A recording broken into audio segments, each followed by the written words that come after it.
ground rules we set. Yeah. Yeah, we decided to do something a little bit different than just a strict, straight 2024 because I got really nostalgic this year. And so it's like, so did I. So it made it harder, right? Yes. Yeah. I was like, I don't think I'm going to buy that new thing that came out in 2024. I want to buy this 26-year-old thing that came out so long ago. Exactly. Makes me I happy. did quite a bit of that myself too. Yeah. So without further ado, y'all, we are going to count down our top 5, and we'll start from number 5 and work our way down, and we'll just alternate one from each of us. All Sounds good. All right, let's dig in. Do it. Let's start with Toy Sorceress's number 5. So my number 5, and I got him here on my hand, is the Super 7 Jaga LJN toy variant. And I was so excited when Super 7 announced this guy. I do have the vintage Jaga, which you can see in that photograph standing next to the box of the Super 7 Jaga. So I absolutely love this one. I was like, you guys, were we live when we were talking about like the announcement of these, I think on a show one time, and I like freaked out. I was so excited, as you can tell. And so I love this version of Jaga. He turned out great. The only little caveat I would say is his skin tone's a little light compared to the vintage figure, but that's okay because he needs to look a little different. But he's got a super bright cape, and they did an incredible job on this one. So gotta say, I love this version of Super 7 toy variant Jaga. So that's my number 5 pick. Yeah, I like that one too. Yeah, they did a great job, especially with the Borat type swimsuit on him, which is cool. Yeah, that looks really good, and I love the wired cape on him, and he has like a nice bright outfit and everything. So, do either of you guys have this figure? Yes, I do. Okay. I got him not too long ago because I was like, I already have a Jaga. Like, do I need another one? And then like I saw the toy one, I was like, oh god damn it. It's so cool. It's cool. I know. Jay, do you have this figure? Being a big Thundercats fan. Oh, you're muted. Here, let's unmute you. There we go. Sorry. Yeah. No, I did not get the toyetic version. So I kind of made a conscious decision not to collect the toy versions, which I'm regretting. I'm regretting it because they sold out so quickly. You know what I mean? I don't know what it was in my head. I was like, not there could be tons of them out there. Yeah. Super 7 is limiting their supply now. So now I'm regretting not picking up Toy Lion-O, any of the versions that have come out, like Toy Chitara, I'm really regretting it now. And now because it's so far into the line, I'm like, all right, maybe when somebody starts clearing out their collection, I'll go and yeah. But for now, the toy variants look so good together. And by the way, we forgot to mention, everybody in the chat, if you want to count down your top 5, we'll circle back to your comments. Yeah. Because we want to see what your top 5 is as well.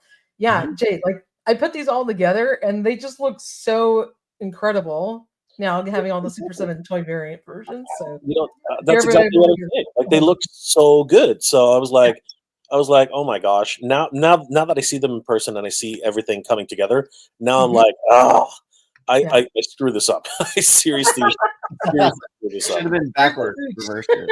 I should have really just said, bite the bullet, get them, because again, huge Thundercats fan. So for me, I was literally like, okay, I know what I'm doing, and of course, I don't know what I'm doing. So and here's the other thing, like if the vintage one's really hard to get, and it's super expensive on the aftermarket. I was lucky enough to acquire one. I looked for a very long time, and I like pounced on a deal a few years ago. But he's really hard to get. So if you're not able to get that vintage version, this is your second close best thing. It's like, this makes up for it, right? So it's much cheaper to buy this than buying a vintage Jaga, and it makes you feel just as good. Exactly. But again, I was thinking in my head that this is gonna be easy to get, blah blah blah.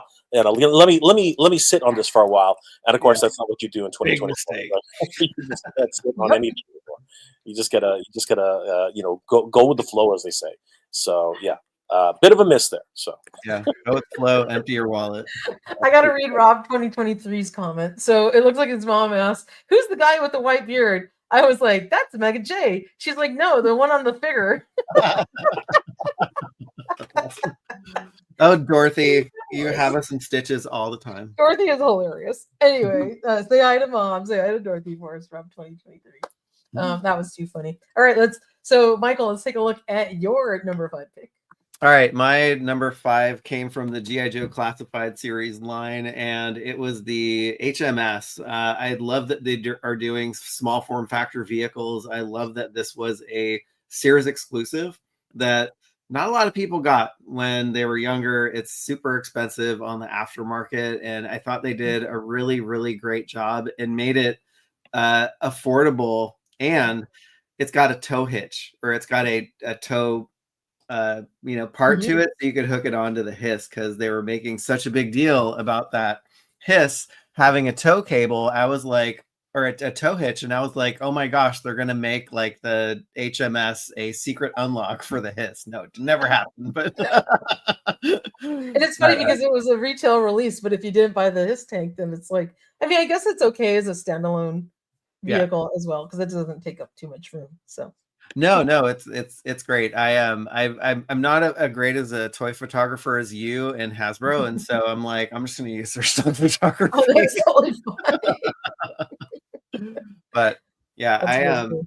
I really want them to continue these small form factor vehicles, because I think that's what a lot of the G.I. Joe line was built on, was the vehicles. Yes, we have the super large vehicles that we will never see in the Classified series, but we have a ton of little like vehicles. There's the bivouac and all of these little places they could do. Yeah, some of the vehicles and some of those little kind of like Dio play sets. You had like Checkpoint Alpha, and then the other kind of exactly what you're talking about, like the little scenes that make it so cool. It's sort of kind of like the porta potty that's coming out soon. I was just about to say, I was like, I think I'm ready to cancel all the. I can't even remember, and I ordered 2 for you extra too. I know. I can't remember what the hell the porta potty was called, but that's all I think I'm going to cancel them all, because I was like, I don't need 8 porta potties. Like, they're good. Cobra can go to the bathroom in the wild. You got so excited, I guess, when it came out, and then I know. I was waiting on you. So I think because the Cobra bunker was like, that was one of my favorite little play sets, and that reminded me of it. And then once I started looking at it closer, I was like, this really isn't. It's really not the Cobra bunker. Do you have this one, Jay? I think I got it. So at this time of year, like a lot of us, I just before the Canada postal strike. So if anybody doesn't know, there's actually a postal strike going on here. Oh yeah. Oh so no, we're not getting anything during the holiday. I saw the note from the from our post office. I was like, good Lord. It's a crazy way, I think, to force the hand of the government to give them what they want, right? Yeah. I'm not on anybody's side, but at the end of the day, nobody's getting their packages right now. So it's actually pretty crazy. I'm so sorry. That's a bummer.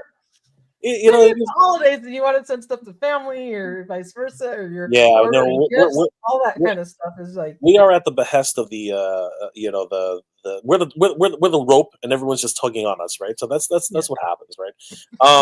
I'm pretty sure I have this, and it's probably buried somewhere, right? So basically, it's one of these things. When it was announced, I got really, really excited.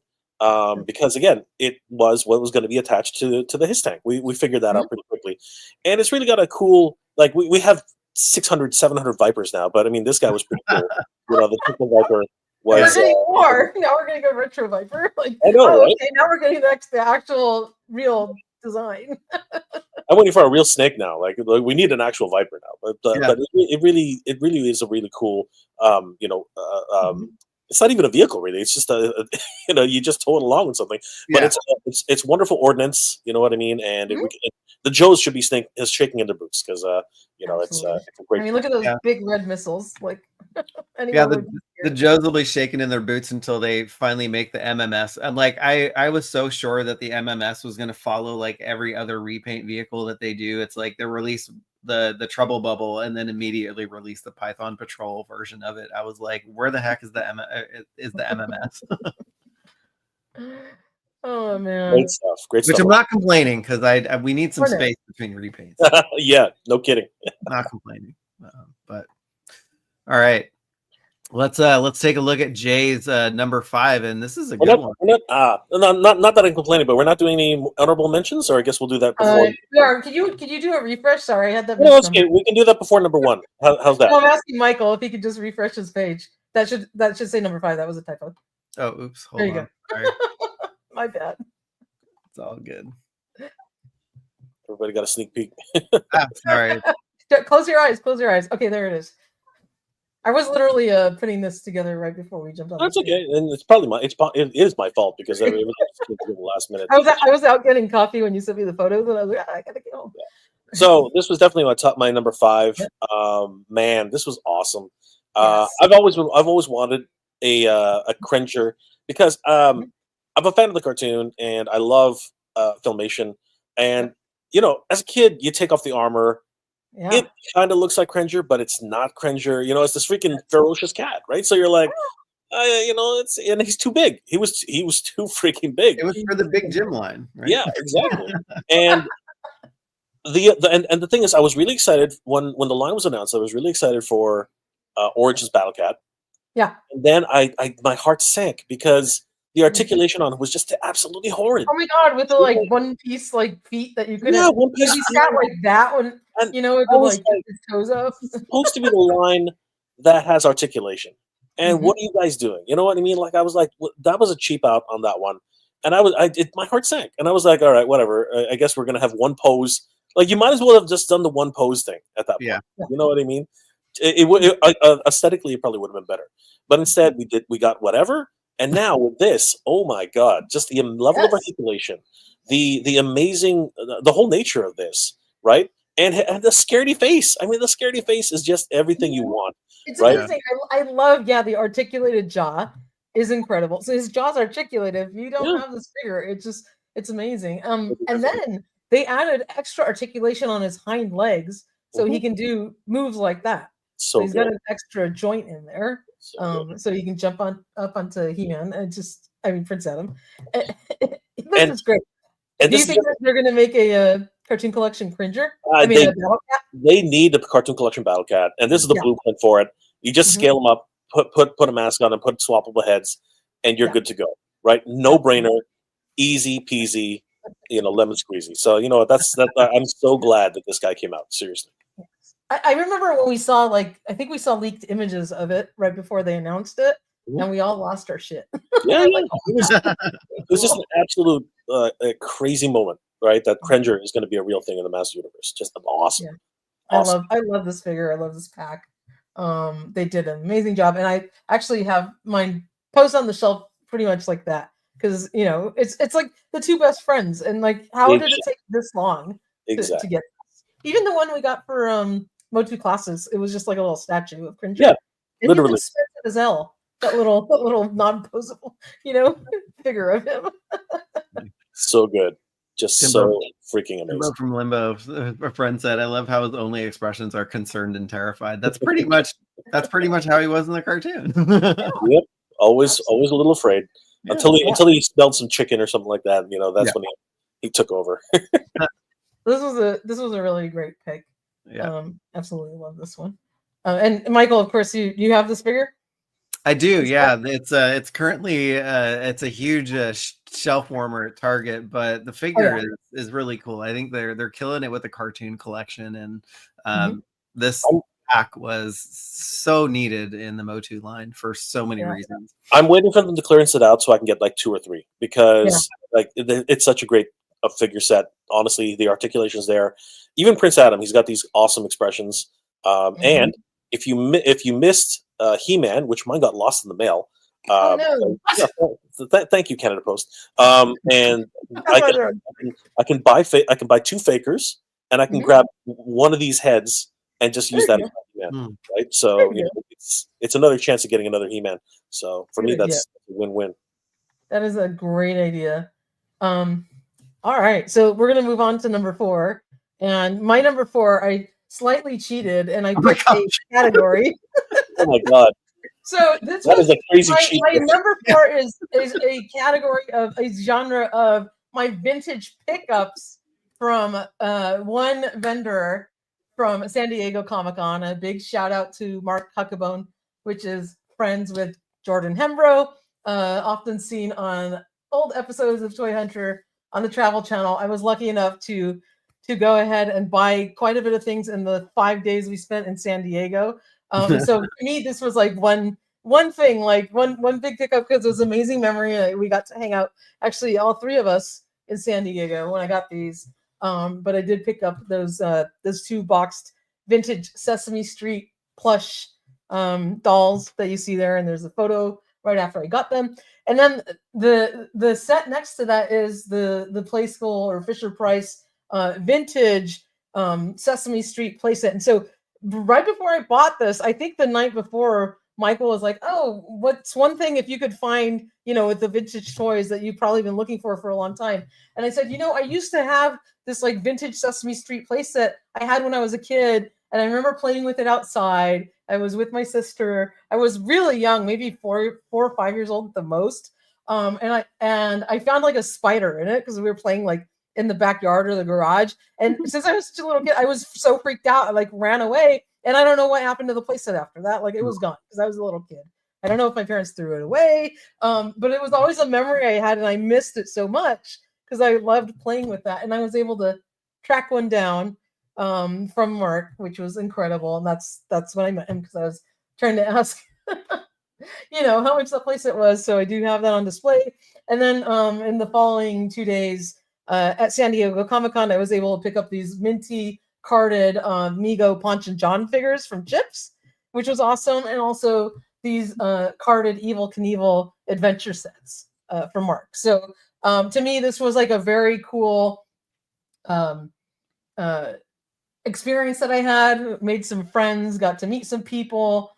So for me, like, these picks are not just like how cool the toy is, but what did it mean to me when I got them? And this was a very memorable experience, especially hanging out with you guys for the weekend up there, or down there in San Diego. So that is why I kind of globbed this number 4 pick together. Yeah, that's awesome. Like hearing you recall that story, like being with you when you found this stuff, like you can see all the joy and excitement it's bringing you now. Like think about like when you were at Comic-Con finding this stuff, like that was priceless for me. I was like Comic-Con was great, but like seeing you like in your element and like finding like joy, all the joy that this stuff brings you was so much fun.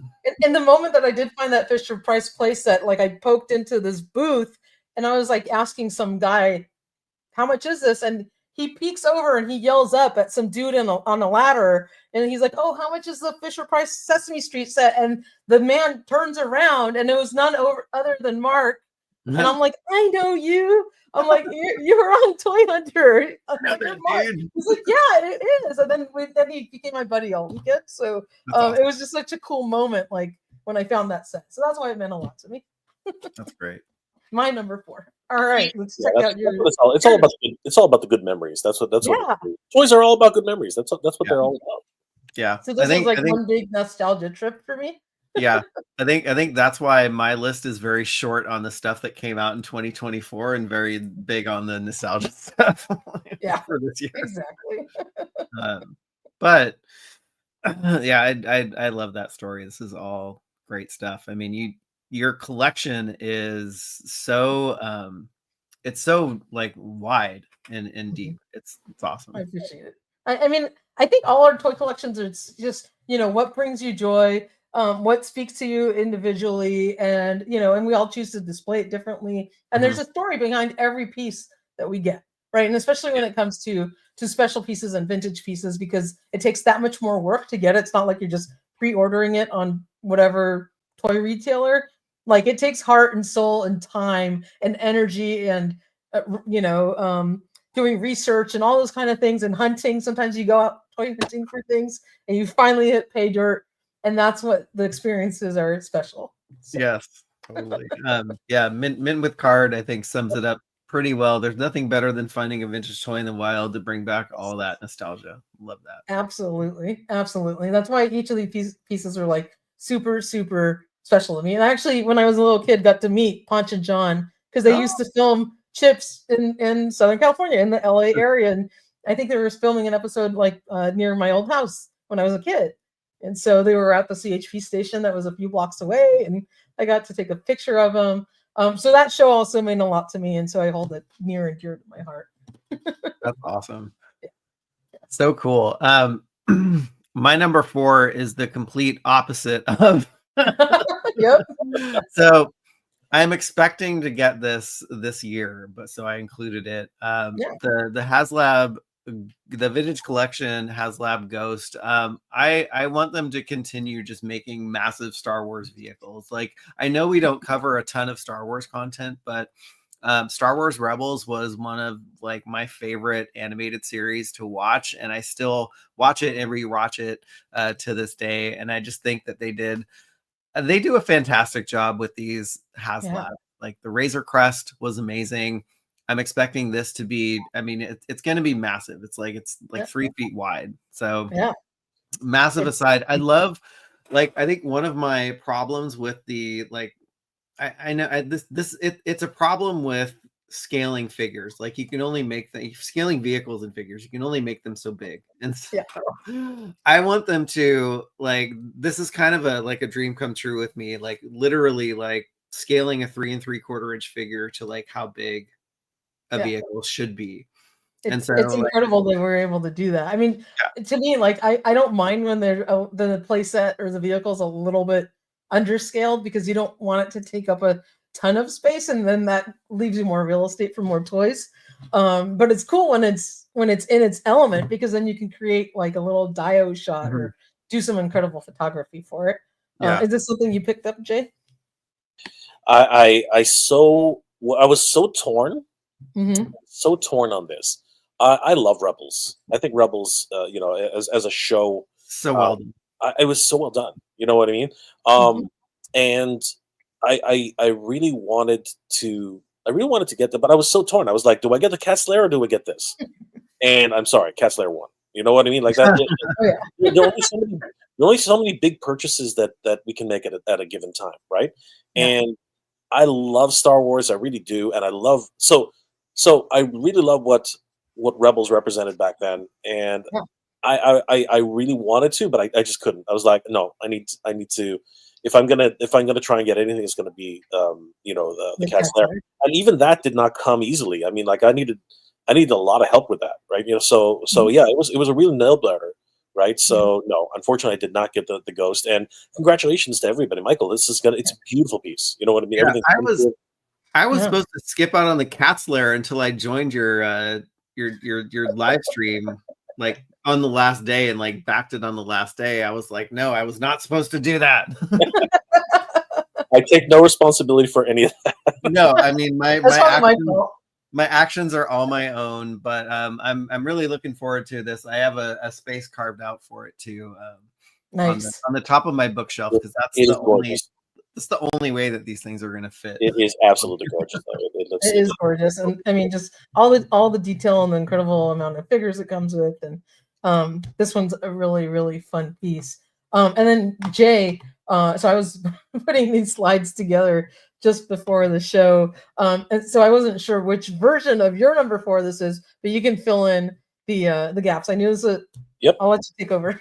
Yeah. So it's not a Transformers crossover. It's actually the Heat Boys Michelangelo, which it's more of a Gundam style. It's more of a Gundam style mecha, and I got to mess around with this, courtesy of our good friends over at TitanToys.com. And Titan Toys. It is exactly Titan Toys. It is a huge a robot. It's just absolutely massive. But the articulation, the way the knees fold over, it really is an absolute masterpiece in terms of its overall execution. And with this one in particular, it actually has battery powered Gatling guns. So Wow. you put in the batteries, you touch it with a magnet, and the guns Oh my start rotating. Right? It has so many different accessories, and Wow. it's just for a company that really, for the most part, came out of nowhere. It is absolutely bonkers. And you know what? They did it so well. I think it's about 30% diecast, so it is Oh, one. wow. Beautiful. It's It's one. probably super heavy, right? Oh yeah, it's heavy. It is heavy. It's the entire inner frame is all die cast. Wow. Oh my Yeah, god. it is. Yeah, It that is must weigh a ton. Who does diecast nowadays? I guess apparently these people, but apparently really those- rare. and it is pricey though. They are not cheap. I mean, I think they were a little closer to. If it wasn't 200 Canadian, it was close to that. So it's not a cheap. It's not a cheap. It's not a cheap toy at all, right? Wow. But well worth it in my opinion. Very, very much well worth it. That is Um, awesome. Yeah, I think Raphael was released shortly, or just a few months ago, and Donatello is hugely anticipated right now. That's awesome. This Clint, is good. this is my favorite saying that you say, Jay. Tell him Jay sent you. I love when people reference that. Just went to Titan Toys and gave him a like. You also need to give him a follow too and tell him Jay sent you. Absolutely. Yeah, and also a huge shout out to Danny Green, who is under the weather and couldn't be on here. I was all excited to hear his voice, but you know, another time. Danny works 3 jobs. Oh my god!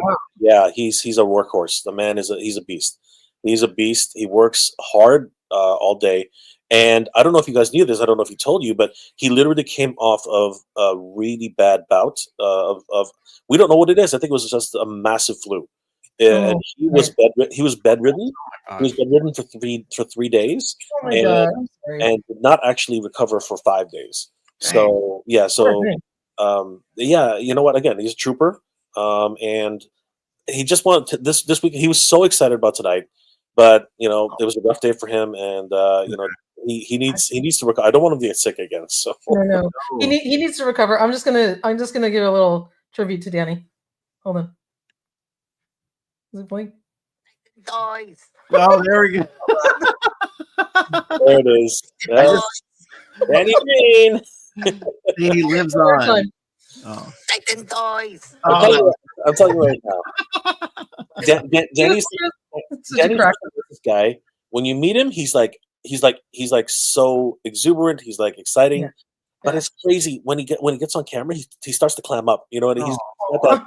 he's got that self awareness. But Mhm. once he gets over that, he's gonna take over YouTube. I mean, the Sure. guy.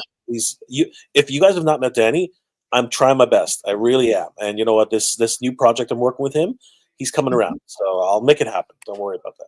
Yeah, absolutely. And we'll circle back to that Yeah. at the end of the show. You can tell us about your new channel. Yeah. It's going to be very cool. Awesome. Well, this is a very cool pick. Let's jump down to number 3. So this is absolutely something that recently got released, and a lot of us just received ours. But it's the 2024 G.I. Joe Classified HasLab Dragonfly with Wild Bill, and of course all of the other incredible figures that came with it. They hit this one out of the park. I just acquired the vintage Dragonfly several months ago, thanks to Michael, who tracked one down for me, and I've been looking for one for a long time. But this HasLab one is so amazing. I mean, the way that the cockpit lights up with all the little controls on there, you know, all the details that come with it, the different little missiles that like connect, and I love the little winch. You can have crazy legs hanging on there. Wild Bill looks incredible. All the figures look amazing. This was just such a great HasLab, and even though it measures 3 feet, it's not super like girthy, I guess you can say. So it wasn't that difficult for me to find a place on the top shelf to display it. So I'm glad it didn't like overwhelm my space. And it was like a good compromise in terms of a large HasLab vehicle, but just kicked it out of the park all day long. Like amazing Hasbro. Yeah. Yeah, And- Hasbro's been killing it with G.I. Joe. I think it definitely is the toy line that they're not going to get in trouble for. But I think that it has such a wide-reaching fan base now and a lot of people are just getting back into GI Joe. So this one, when it was announced, I think that a lot of people, we were covering it for weeks, months leading up to it, and Yeah. it was pretty much a foregone conclusion. His tank. What fights the his tank? Well, it's got to be a Dragonfly, right? So yeah, very very excited, and congratulations to everybody who picked theirs up. Yeah. I have been hearing some inklings that it stresses out a little bit here and there, but just don't be rough with your toys, man. Like calm down. Just relax. They're like so excited about it, so they have to just like go out and play. But this one has so much great play value, right? You got the rotating blades on there, the wench, all the light up cockpit, the multiple windows that open up on the canopy. There's just so much fun to be had with this helicopter that I could imagine people having all sorts of fun with this thing. Yeah, your photography is amazing too. Like just seeing. So I have this. It's still in the box if you can believe it, but you probably can't because you're like, I have to open this thing. But no, I will open this eventually. But yeah, this one they really really did an amazing job. Yeah, the wench is great. Just FYI, my nickname around the house sometimes is Lusty Wench. So when you said that, I was like, oh, that sounds familiar. So my daughter read that in a book, and she just called me Lusty Wench one day. Oh my god, that's hilarious. That is so cute. It's so cute. It's so cute. Yeah, mine's in the box too. Unfortunately, the space is just a premium right now, so I got to figure it out. I'm rearranging my toy room right now, so you'll see something new, the next year. So that'll be fun. I did have to like rearrange to make this fit, but I had some like boxes and kind of consolidated some of those 12-inch figures at the top of my shelf. But again, it wasn't too hard to make it fit because it fit within the the 11-inch depth of my my Billy bookcase, so that was great. And the nice thing about this Dragonfly is it goes with so many of the GI Joe characters that not only the ones that came with it, but you can put in there. You got Airborne for the co-pilot. Doc looks really cool posed next to there. You have Starduster, like all these cool figures that like look great next to the Dragonfly. So you can build out this whole scene just because it's such a classic and iconic vehicle for the line that so many of the action figures that are already out look really really cool posed next to it. So yeah, I love looking at your stuff because then I get ideas on how to pose mine. It's like I would never think of like sticking Wild Bill on the like door that comes out. I was like, I just noticed that. I was like, and he's got his 6-shooters, like he's like I have him posed before with his hat like this too, which is pretty cute. Yeah. So this is a very, very cool one. A big shout out really quick to Jedi Ben, who is now a YouTube member, and congratulations and welcome to the crew. I'm not sure I think Jedi Ben might have been a member before, maybe he like upgraded or renewed, but anyway, in either case, we love having you on the crew and welcome yet again. So that's awesome. yes. Yeah, so this was a really cool pick. It's one of my modern picks. There's not going to be a lot on my list, No. but I interspersed them here or there. Nice. So without further ado, I think I might be done. I think I might be done with my modern picks. So not really. You do have more, but I'm not going to spoil it. Oh, you're right. I know You're right. Well, modern-ish. Yes, modern-ish. But a lot of this is nostalgic throwback anyway, even if it's not vintage. That's true. So I don't know how many of you know, but I started a live stream with Soundtracks with Birdman, and we're rereading the GI Joe comics. And so I'm reading them for the first time. We do it on Mondays, and I was talking to him. When the GI Joe Classified series, when they started doing the Iron Grenadier faction, I was so excited about this faction. He had just up and bought me a vintage Demon, and it just showed up in the mail one day. And I was like, holy crap.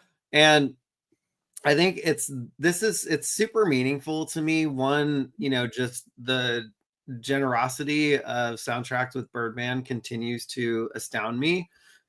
He's such a good friend. We met on YouTube when Toy Habits was in its infancy. I think we had like 10 subscribers at the time. Oh my gosh. And so yeah, I would go on his show and we would rewatch movies and stuff like that. And he was asking me, he's like, do you have any like vintage Iron Grenadier vehicles? And I said no. And lo and behold, the Demon shows up. And I think this was one of the vehicles that I love but never had. Yeah. So I love Destro's Despoiler. I think of it as like the cake topper to the Demon because you can just perch it up Yeah. there. But That's so true. I'm really hoping that the Classified series kind of goes into some of the like smaller vehicles like the Despoiler. But Because we need to get this version of Destro. yeah, I know, totally. Yeah, I hope so. But I thought that was really, really, really nice. And it means a lot to me. Like the toys are the toys, but it's the meaning behind the toys that I think we all connect with and we all remember. Yeah, absolutely. That makes it that much more special. It's the stories, it's the camaraderie, it's the friendships, right? And that's a wonderful story, especially this time of year, gifting and everything. So wow, amazing. Great stuff. So generous of him. Which that's totally how he is. He's incredible. Yeah, Daniel's amazing. And it looks great on display, and just all the other characters in that same black and red and gold colorway that just looks so incredible together. And it makes you remember how amazing and detailed vintage toys were back then. Yes. And just things 40-ish years old, and it still looks incredible. And they just don't make things like they used to, so it just makes you kind of treasure it that much more and really appreciate the amazing engineering, I guess you can say, and quality that toys had back in the day when we were kids. And they don't make it like they used to. Even we're getting incredible stuff now. It's like the fact that this is 40 years old and still keeping up, it's fantastic. Yeah, I'm super super fortunate to have a friend like that, and also to just we talk a lot, and he's just a really cool person. And there's also some other stuff that showed up as well in this picture too. Oh my gosh. Thank you, awesome. Soundtracks with Birdman. That is so cool. And then Mega J's number 3 pick is really incredible. Mega J, take it away. Yeah, you know what? Again, huge Thundercats fan. I did not get the timed edition. Again, everything's tight. Yes. Everything's tight these days. Everything's tight. It's budgeting is a big thing, and of course, Mondo, being as awesome as they are expensive. So when this timed edition came out, I reported on it along with you guys, and I was very excited about it. My friend JP over at Thundercats Classics, Carlos the Veterans, we were all drooling over this thing, right? Yeah. But it just once again came down to, it's not the right time for me, right? Luckily, we did find out that they released a retail edition, so and that was going to go on for a little bit, so I can actually get save up a little money and every month and finally pick this guy up. But honestly, the pack out, everything about this, the way it's been thought of, the articulation, all the head sculpts, everything that was included with this version is just top notch.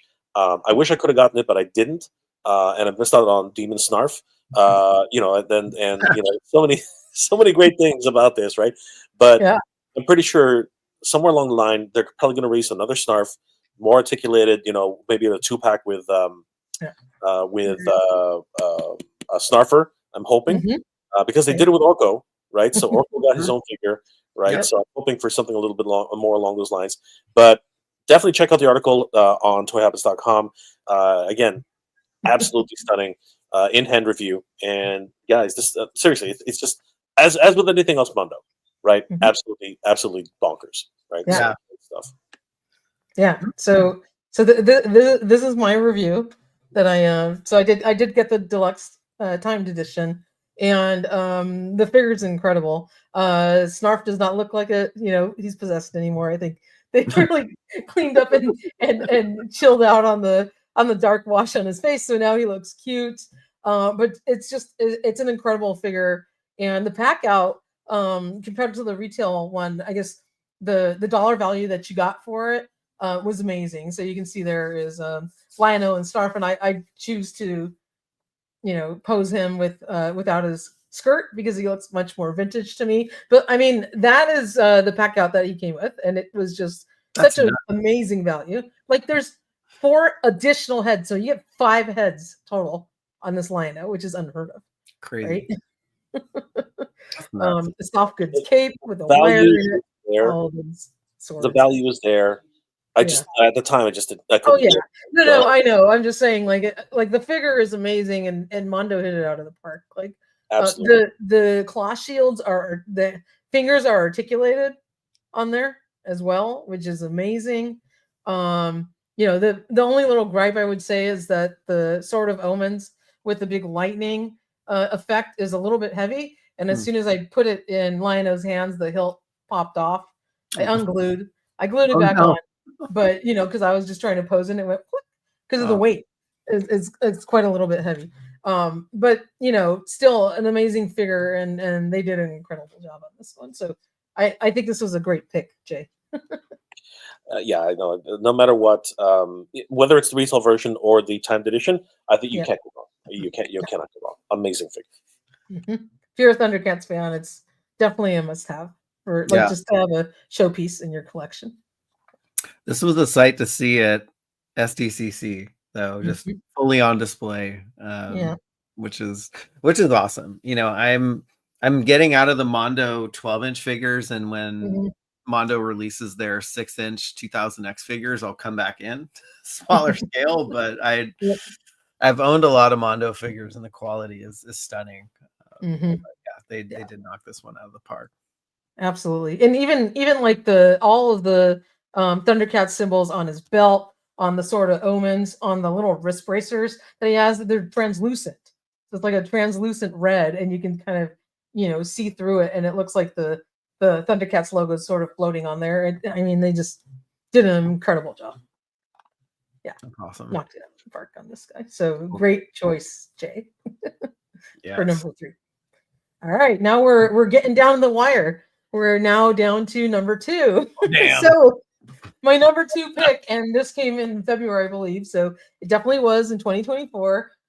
This is a modern choice, although an amazing homage to a vintage playset, and is the one and only that you can see right behind me. It is my Eternia playset. I've always dreamed of owning this. Having a vintage one is completely unattainable for me, and the fact that Mattel took on such a huge, incredible project and brought us an Eternia playset for all of us who wanted one, for all of us Origins collectors, for all of us who even collect, vintage Masters of the Universe or just like Masterverse figures.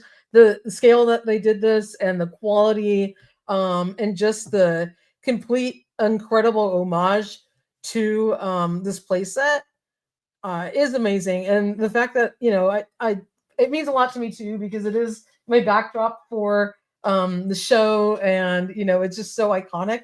And the meaning of having the Grayskull Tower and the Viper Tower with Central Tower in the middle, a good and evil clash, is just, it's so iconic to the whole brand of Masters of the Universe that it's a must-have. And of course, the callbacks to the powers of Grayskull and Hero and the rest, gotta love it. Totally. This one, I never thought I would have owned an Eternia in my lifetime, and although it's not the vintage one, it's pretty damn close. I love what they did with it, and it's definitely a centerpiece in anyone's collection. And the first time I got to run that monorail after I set it up, it was like this incredibly magical moment. And I was like, oh my God, this is so cool. And I don't get to turn it on very often because I have too many things hanging off the set and it's a little pushed back close to the wall. So, but it's so awesome. Jay, is this one that you picked up? I know you're a huge Motu fan. And you do have the giant Snake Mountain. Yeah, this was a no-brainer. And anything Motu is going to pretty much tip me over the edge. But I mean, I was following this for a long time, and I did a countdown live stream. I did a whole bunch of things with this one, Yep. and not to throw salt on any wounds, but this this was the first, not the first. I think there are multiple examples of it, but this really did highlight the idea that you got to keep your promises, um, Mhm. because I really do believe that once they said everybody gets a King Grayskull, Mm, Yeah. it derailed the entire momentum that they had, yeah. and that same scenario came up with Ecto One. As soon Mhm. as they announced that everyone You're was going to right. get, as soon as they Yeah. announced that everyone was going to get Tully, Mhm. everybody stopped backing the damn thing, right? Because Right. they said, okay, well, we don't have to back it right now. Why not? If you're worried that it's not going to happen, wait until the deadline and then announce it. Because Yeah. at least then you know that whatever you reached, however high it would have gone, you were going to give it away anyway, right? Yeah. Why not roll the dice, see what happens? You were going to give it away anyway, so get the minimum funding, right? I just keep your promises. That's all I got to say. Like I think that there is a lot of things about exclusivity. The Mhm. Yeah. that's Key of Omens right now. You know what I mean? Mhm. That's going to Mhm. be a big deal for a lot of people, right? Yeah. Yeah. So it's huge. So Yeah. I don't know. It's crazy. The thing about this version, though, if you really boil it down, there are only 4,000 pieces from the original that we know of, right? Mhm. Like they've pretty much confirmed that. Yeah. The actual number that this came under is not that different. This is Yeah. still an incredibly rare Mhm. item. It's Yeah. absolutely huge. And I was actually considering this as my top five, and I was considering it for my honorable mentions. But this one, I didn't know we could do play sets. I didn't realize that. But Oh, but anything. Yeah. Anything. I didn't. I thought, Yeah, it's okay. I guess we should have just but clarified our rules more. but this one really, it is. I remember.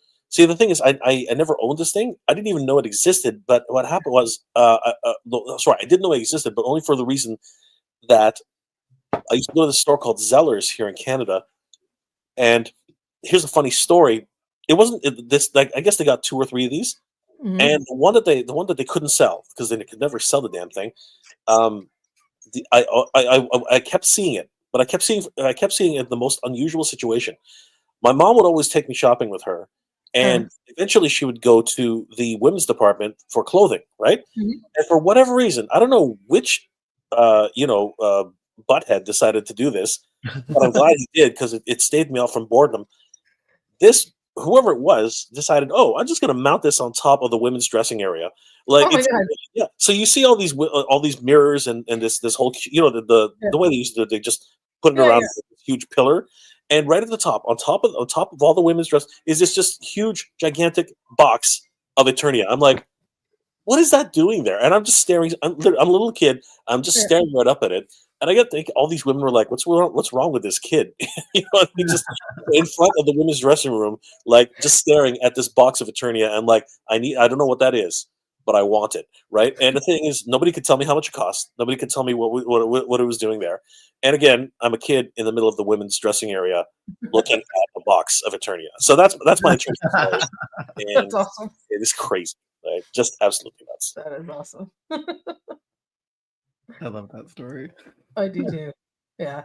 Just such an epic play set. And we're so lucky to be like living through such a special time of toy renaissance. I mean, it truly is. The fact that we have this play set that Mattel actually went through making this thing. And I gotta tell you, the most special memory I have about this Eternia playset is when all three of us were covering upcoming coverage for San Diego Comic-Con, and I think it was like preview night, Mhm. and photos started leaking of this. Yes.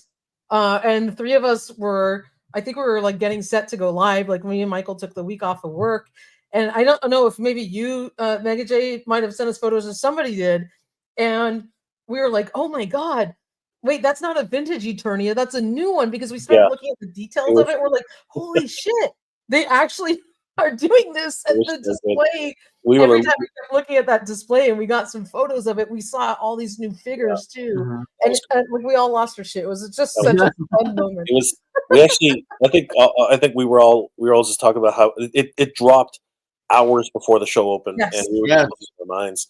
So Yeah. you know, it was an awesome time. You know, at the It end. was an awesome time. Yeah, It was, like- and that was one of my favorite memories of this Eternia playset, because it's like not only are we collectors, but we're on the other side, and so we get to sometimes see sneak peeks of this, and we live through these amazing memories together, and these moments that like kind of they tie us together because we lived it, we saw this experience, and it was just so fun to get to feel that incredible excitement, especially before other people got to see it, and then we all started leaking the photos, and it was just blew our minds. So that was really special about this. Yeah. place. So Droid Commander Chuck Castle is right. It was anywhere between $75 to $100. It was $89.99 Yeah. was the retail price. I want to give a huge shout out to Droid Commander. He's actually one of my best friends that I used to play with as a kid, and so we recently reconnected at a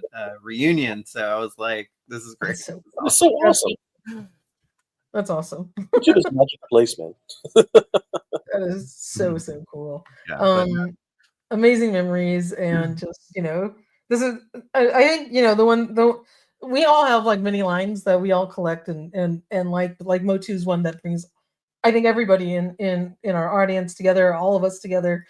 So it's just kind of the ties that bind that make this that much special, and it's like all the different the three towers is like, okay, like these factions of what ties us together in the world of Eternia and our love for toy collecting. So that makes this really special.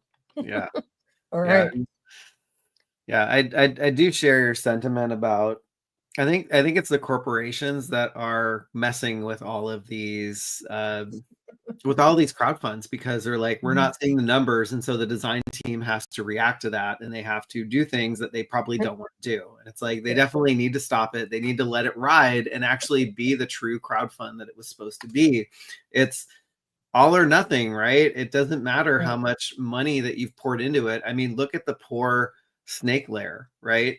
Oh my God. We haven't heard a peep from Comic-Con or from when they stopped that campaign and are rethinking it. So who knows what it's going to be. The thing about that though is like thousands of dollars, like tens of thousands of dollars. Oh yeah, a lot of money is sunk into these things. Poured into the research and development, right? So, and I still say it, and I think we all said it. We were all thinking it. There were too many good ideas. Yeah. Way too many good ideas, right? I think they really wanted this to be like a magnum opus kind of thing, because it's just a brand new original set. And the problem is with that is this is the way they teach us this in design school. You got to learn when less is more. Less is more. You got to learn when to pull back, right? Yep. But I think the design team just was so excited, and bravo to them. You know what? They pulled something so cool together. The problem is when you sell somebody on a concept, I think people want that concept, at least close to the concept, because you put that same concept on the back of one of the teaser arts. I think we were all expecting it to look something closer to that, and I think I mean it's what was on the fans' choice vote. It was what was on the card back art. And sketches. And there's something about, even though it wasn't this huge, ginormous, everything of the kitchen sink playset, there was a vintage charm to it. It was a playset that felt like it belonged in 1983 or 84 when Castle Grayskull came out, when Snake Mountain came out. It had the same vintage charm of its clamshell shape and size, and it really felt like it belonged in the original line. And I think that's part of the nostalgia and what attracted people to it. Yes. And then we got something completely different and big and amazing, but it wasn't what we were all expecting. And I think that's kind of what threw everybody off. Yes. Big shout out to Ryan Cole, amazing Toy Habits crew member, and ever so generous, gifting yet another 10 Toy Habits memberships. You're amazing. Ryan, you are so nice and generous and kind, especially during the holiday season. So 10 of you in the chat are going to get 10 Toy Habits memberships picked at random, and just check the chat. You'll see who it is, and Merry Xmas to you, Ryan, and to everybody else in the chat. That was super kind of you. So, Michael, let's dive into your number 2 pick. All right, I'm gonna take everybody back to 1984. So Oh man. I think I've told this story plenty of times, but I'm gonna tell you again. So Great when I was a kid, this was back in the day when, I mean, I guess we're probably all around the same age.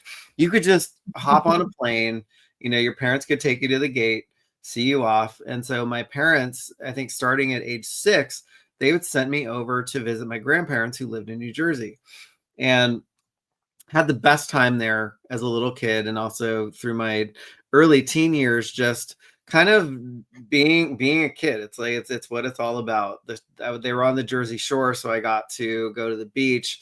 I'd go bowling every day. My grandfather taught me bowling. He would also take me to these stores to buy me toys because, of course, if you're a grandfather, you spoil your grandchildren. And so this was one of the figures that he bought me, and I get really, really like sentimental and nostalgic for the toys that my grandfather bought me, because of course he's not with us anymore, but it's like seeing this stuff, I could see him, like he's like, hey, he was from New Jersey. Hey, Mike, you want to, he's like, do you like this thing? I was like, sweet. I'm like, Blaster is not the most like complicated or popular Transformer, but it means something to me, especially when he actually took me to the store, Bradley's, to get this figure. And so when I saw a vintage Blaster box with a Bradley sticker on it, I was like, I need this. Like, I don't care how much money this is going to cost me. I've never found a Bradley sticker on anything. And that was the main store that he would take me to. And so when I saw this, I usually don't buy stuff with price tags and stickers on them because I'm like, oh, it's going to cover up everything. But I was like, bring it on. I'm like, I wanted the Bradley sticker to be in like mint condition, but I'm like, I'll take this. That's awesome. That is such a great story. I love that. And the fact that, you have such wonderful memories with your grandfather, and, those toys that stick with you from your childhood all the way till now. And the fact that, your beloved grandfather got that for you, and then you could find one with a Bradley sticker. I mean, that is so cool. It was crazy. Yeah, it was a Wheeljack's Lab, who is, I'm sure everybody knows him on eBay. It's like, I don't know where he finds all this stuff, but he has like hundreds of thousands of things for sale. It's crazy. Yeah, that is incredible. I love that story. That's so great. My grandfather, he would go home to the Philippines, and this one time he came back, and he would always bring home, little souvenirs for all of us. But I remember this one time he came back around Christmas, and we didn't know why he came back around Christmas, because usually, sorry, I'm getting it mixed up. No, he would come back after Christmas, right? Because again, the weather is better, right? So he'd come back around spring, and we always knew we were going to get something from Grandpa. So he came back this one year, and I remember him bringing this gigantic box from me and my brother, and he goes to us, "You have to share it." And we're like, "Why?" We're like, usually bring one for each of us, but this thing was ginormous. This thing was freaking huge, and we didn't know. We were like, "Okay, I guess we'll share it." We rip open the package, and we could not believe it. It hadn't even come out here in Canada yet. It was Omega Supreme, and we were like, "What is this?" We didn't even know what it was. Wow. And it was in the Transformers box. It was like he hadn't even shown up in the cartoon, so we were like, "This is insane," and we didn't know.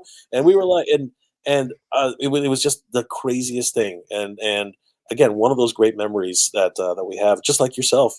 And if I ever find a box very similar to that, I might just end up doing what Michael did, because that is a good memory, 100%. Yeah, so cool. A lot of the vintage buying that I did centered around like nostalgia and just like bringing back memories like that. I didn't throw in an honorable mention, but I guess I can, maybe I'll grab a live prop when we get into those. You absolutely could do that, because like I couldn't narrow mine down to 5. But this is such a cool pick, Michael. I love the story behind it, and just having such an amazing memory tied to this, and you're able to acquire one with that Bradley sticker is so cool. And then which brings us to Mega J's number 2 pick. Yeah, this was crazy. I never thought, not that I figured eventually it would happen, but I'm just gonna put it out there. Mattel's taking too long. They're taking too long with an incredible property. Yeah. I was a huge Bravestar fan, absolutely massive Bravestar fan. And when I heard that Ramen Toy was going to take on the Marshall, I was like, oh Mhm. my god! And then another company beat him to the punch, Is but this at a right? scale which was weird, very very Oh, strange, this very is- very weird. I mean, he yeah, looks great. Don't get me wrong. Like he yeah, looks he's cartoon great. accurate. Yeah, he looks amazing, right? Yeah, But he's not in the. He's like more SH figure art scale. You know what I yeah. mean? And that's not going to work right now. At least not in the way Ramen's doing it. Ramen really Mhm. took it, and I did a review on this. Again, huge shout out to our good friends over at Titan Toys for giving us that opportunity. Yep, Titan Toys. Um, and again, it's an amazing action figure. I love what they've done with it. There are a few things. Toys. There, there he is. Good old Danny. There are some things We miss you, Danny. I am a little bit, I did mention in the review, there are a couple of things which could have been, um, I guess they're fine, but even Ramen said afterwards they put a comment down. You can luckily everything is removable. You can actually remove things if Mhm. you want to get more articulation out of it, and it's true. So that's amazing. And if you ended up getting the early bird, you got Kyrium, you got the freaking Mhm. necklace, and Mhm. you got the big blaster. So Yep. there was just so much to love here. And of Mhm. course, I believe that Toy Sources or Michael, did you guys do a review on this? I believe you did. Those are my photos. And Yeah, those are your photos right there. I have. So I have. that's what it is, I just guys. threw in some extras. Check out the review on Toy Habits. It's an incredible toy all Mhm. around. I do have to just say that my biggest issues, if anything, were definitely the knee pads Mhm. because they just bunch up so much. Yeah. But other than that, that's literally my only concern. Other than that, it's a really great figure. It Okay, is. and I'd say the hat doesn't really sit. It doesn't kind of Yeah, just sits holds on there. there. But I mean, such a really cool recreation to such an incredible character, amazing figure, and just bringing that back to kind of modernizing the articulation and also bring us a cartoon accurate one. Obviously, the one that we got from the vintage line is an amazing figure. I really love it, and I've been trying to build out my vintage line of Brave Star figures. But this one is totally top notch, and bravo to Ace and his team over at Ramen Toys for the job they did on this. And then he's coming out with 3030 soon too. That's going to be nuts. And if anybody hasn't seen it yet, we have pictures and it's Mhm. looking ridiculous. Like he's massive, absolutely massive. Jeez. Yeah, and you can sit him. He goes on all fours and sitting up, or just staying up as a. No, he's a bipedal. He's not gonna transform. That's a bummer. I mean, it's really hard to track down like a good vintage version of 3030 that isn't totally falling apart and cracking, because Messed up. that vintage figure is so brittle. I can't even tell you. Mine, I tracked one down. I got a good deal on eBay, and then when it made it here, it was cracked, like just from shipping. It like all sorts of parts broke. Yeah, So, that's heartbreaking. It really is heartbreaking. yeah, yeah. But that's going to be a really, really cool companion figure to get with this. Awesome. So that brings us to Number one. drum roll. We're down to our number 1 picks for 2024, and mine, it is a vintage pick. This is the crown jewel of my collection. It's not the biggest place that I have. It is not the Super 7 ginormous Cat Slayer. It is the LJN 1986 vintage Cat Slayer playset. It's a playset I've always wanted since I was a little kid. I never had this. I always was a huge Thundercats fan. I have my very first Lino here with me that my sister bought for me, and I proudly display him in front of the doors on that playset. But this is something I've wanted in my toy collection forever. I mean, absolutely forever, and it's so hard to track one down that's in good shape, that's not yellowed. I bought one. I picked one up 6 months ago at a local toy shop, but it was in pretty poor condition. It was very yellowed and it was missing a ton of pieces. And I was ever so grateful to be able to have it in my collection, but I was never satisfied because I was like, I can't track down the doors. I can't track down, the little gate pieces on the inside. It's just really hard to get all the parts for it. So I was never happy. And I always kept my eye out for like a complete set and to find a good deal. And I was lucky enough to track one down. And so I acquired this one a few months back. Sold my old one that I acquired from the toy shop that was incomplete. And it's wonderful for parts for someone who needs it. So I finally, like, to this point, I have gotten my holy grail of my collection. Oh. This is always something that my whole entire childhood I wanted. And it's the first thing I see when I walk in my toy room because it's facing the door. It's right next to my desk. And I like love it with all my heart and soul. It just means a lot to me. I'm a huge Thundercats fan. I love the fact that Toy Store says it's not the biggest playset. It's freaking huge. Okay, it's not. It It's doesn't not have the biggest playset, right? I've got Eternia behind I me. know, but I have the Super 7 one coming. I know, but when you really think about it, this thing towers over Castle Grayskull. It towers over Snake Mountain. It towers over a whole bunch of different playsets. It's actually about the same height as Castle Grayskull, but it's a little bit wider. It's still massive. It's a gargantuan thing. It's huge. It is big, but it's not. And the thing is, that's nice that it's like it's proportionate. It's not like too huge. Yeah. I have it here in person. It's not like ultra ginormous. It's a decent size. It's manageable. It's not like, oh my god, I gotta like move into a new house to fit Super 7 Cat Flare. Right? It is manageable to a normal shelf. I have it on a Target for 6 cube shelf it's sitting on top of. So it fits on that. That's what that photo is. It's still big. I didn't have to make ultra special accommodations to fit it, right? That's true. But there's something that when you look at this playset, it just hits like so much nostalgia. That bright red, doors to the lair and the bright blue claws that lift up and the lion's head at the top. It's just, this is like pure nostalgia for me. And to probably, display my vintage Thundercats on there is just, this was just like what toy collecting was. I reached that point where I think I feel like, all of the hard effort and everything I put into it, I've finally gotten, because I've gotten to get my grail piece here. So I love that. That's why this was my number one pick. So cool. Yeah, everybody's got their grail for various reasons, and like, the stories that you have behind these things are like, they're what it's all about. It's like the meaning behind it. Like the toy is the toy at the end of the day, but it's all the stories behind all the meaning that we have to this. And it's so cool that you have one and in amazeballs condition too. It's funny because the person I bought this from called me while I was at work. Nobody calls you from eBay. I bought this from eBay. The guy called me and he was so concerned about how he was going to ship it and to make sure it came okay. And like he coordinated with me on the phone. He called me multiple times. He's such a nice guy, a great collector, and I really got a really good deal on it.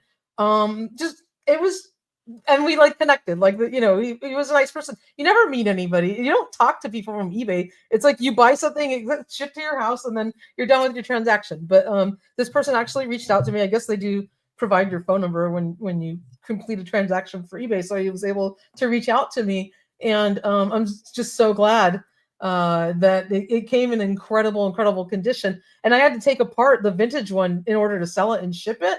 And I never knew how one of these got put together. So it was like deconstructing of the vintage playset and getting to learn like how it all worked, and like the electronics, because I had to disconnect the little wire harness that's on the head that controls the electronic parts. And so it was quite an adventure getting this and getting it to work, and financially also getting it to work. So that's how I was able to do it. Yeah. Really quickly, Mother Slug, they did build spaceships. They built a bunch of them. The Feliner goes into space all the time. But if you're thinking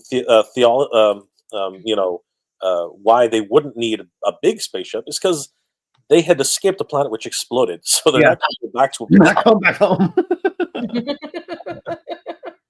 That's funny. That's awesome. Yeah. It's just like So- Superman can't go back to his planet either. pretty much. That's their home. Like when I was putting this list together, like to me, there was no doubt in my mind what my number one pick was going to be. I was just like, this is it. I love it. Anything in my toy room, Sweet. that's it. Just incredible. I always wanted the Cat Slayer, but again, you can only have one big toy in my house at a time. So my mom picked Snake Mountain and Castle Grayskull. I was happy with that. Those are Those Yeah. are great. those are awesome. Those are Yeah, awesome. my brother got one. I got the other one. So There you Yeah, I never got any play sets when I was a kid. I Sorry. barely got figures. I had to go sneak off and buy them when I was visiting my grandma. I used to have to build them out of cardboard. I remember building a bat cave with my sister and a Hall of Justice out of cardboard and coloring it in and making the little computer consoles and everything because my parents wouldn't buy me any of that. Maybe that's why I became an architect. I don't know. But I have think fond so. memories of building them, but I never got play sets as a kid. So it means everything to me. So Yeah. that's amazing that you were able to get, Snake Mountain and Castle Grayskull as a child. To yeah, enjoy. actually, I remember now. It was Santa Claus who brought them. Actually, now that I remember. So, Aw, so that is thank so you. cool. That is awesome. That is awesome. So that was my number one pick. Michael, what was your number one pick? All right. So my number one pick for this for So 2020. this is the modern. Did you buy this? Did you buy this year, Michael? Is that what? did. Oh my I God! did.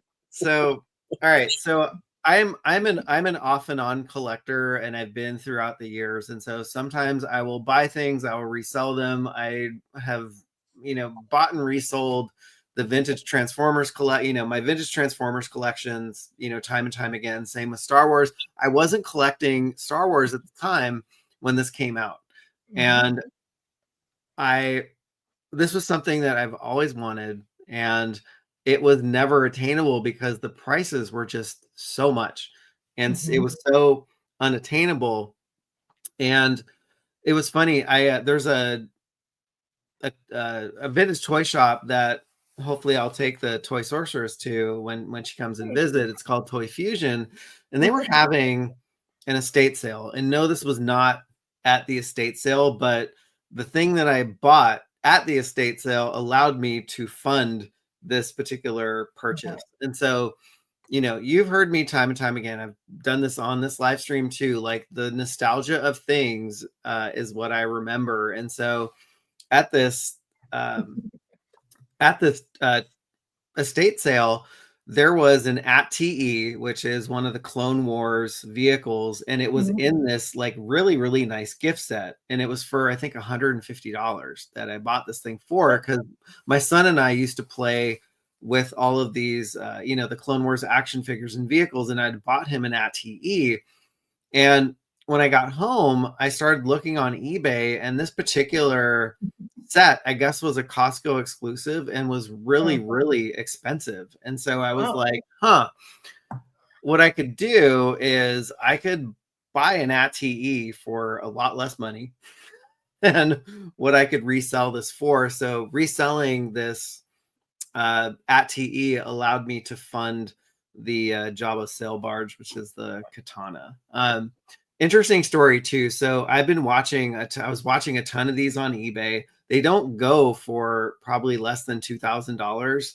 And so this guy had put it up, and he had put it up for auction, and he started it at, I think, $900, but he had best offer. And so I was like, well, let me just take a shot in the dark to see if he'll bite or just get the ball rolling with my opening offer. And he actually took the opening offer, which was the price that I had sold that AT-TE Costco exclusive set. So I kind of did a one-to-one swapping of things in order to fund this. So I think this is one of the most beautiful vehicles that the Hasbro team has produced. And I'm so happy to have it in my collection. I think this thing is 4 feet long. If you don't get the scale, it's huge. the person that I bought it from had installed LED lights inside Oh. the inside of it too, so it doesn't light up, but mine does because he installed Wow. LED lights in it. So it's kind of fun. I love recreating like scenes from the movie and stuff. And Toy Sorceress was nice enough to get me a skiff for my birthday. And so I kind of have that scene outside of Jabba's sail barge where, That's cool. Luke's going to get pushed off into the Sarlacc, and then the whole thing goes to shit. That is so awesome. That looks incredible. I love, the display in there and, recreating all the scenes on the barge and, Jabba on his throne. This is an incredible playset. It is huge. Have you seen that they're making a Lego version of this? I did. well? I saw it at the Lego store, and it's Uh-huh. funny. Like after seeing this, I went to the Lego store and I was like, "Wow, that's really, really tiny." Yeah, I know, right?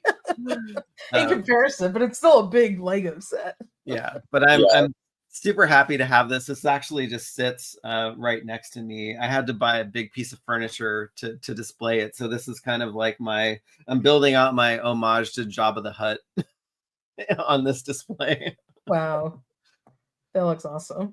Beautiful. Just gorgeous. It is gorgeous, absolutely gorgeous.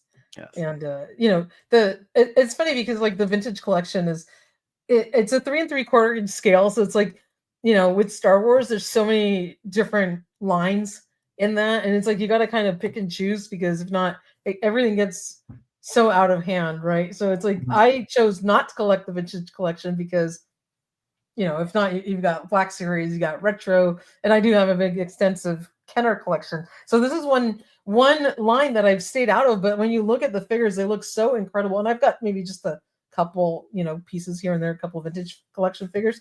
But looking at it like this, and seeing that, all of the vehicles they make for this line, because the figures are at that scale, but with the detail they have, it makes you like kind of want to jump back into that line. For me, it's way too late, but it's incredible that you have this, and you did a wonderful job displaying it. I mean, Thank you. I'm always taking notes from you, and I was like, every time that I put something together, I'd be like, how would the Toy Sorceress do this? It is absolutely awesome. Like I love this. Gorgeous. Yeah, I love this too. I really want them to make like a 6-foot Star Destroyer as like their ultimate like HasLab. I'm like, this do it already. This little like vintage Star Destroyer is just like kind of a joke when you compare. It's like a little like wedge of pizza or something. Yeah, right? yeah. That was an epic hunt, though. No matter what, that was great. It's good stuff. I mean, sometimes you got to get creative like that, right? You got a great deal on the other piece. You were able to sell it and fund this. As I did with my Cat Slayer, I got an amazing deal on the one that was in kind of crappy condition. I actually traded some toys to pay for that one, and then ended up buying this one at almost the same price I sold mine for. That's great. So yeah, you got to get creative because things are super expensive, and sometimes it takes some legwork. But you were able to get there, right? Yeah. That was very ingenious of you and innovative and just very thankful. That's what you do. It's funny because I'd bought this probably days or maybe a week before my wife and I's anniversary, and she's like, "What am I going to get you?" And I'm like, "I got something coming. I got you covered. You just give this to me for our anniversary." It came on our anniversary, so I'll make you a deal you can't refuse, Mike. I know, like how such a no-brainer. That's awesome. This is a great set. And then, so Jay, you'll have to fill in the details of this one because I'm on your number one pick. I'm not a big Transformers person, so I didn't know which version of Optimus Prime this was. You can fill in the details, so I just put Optimus Prime. Yeah, so this is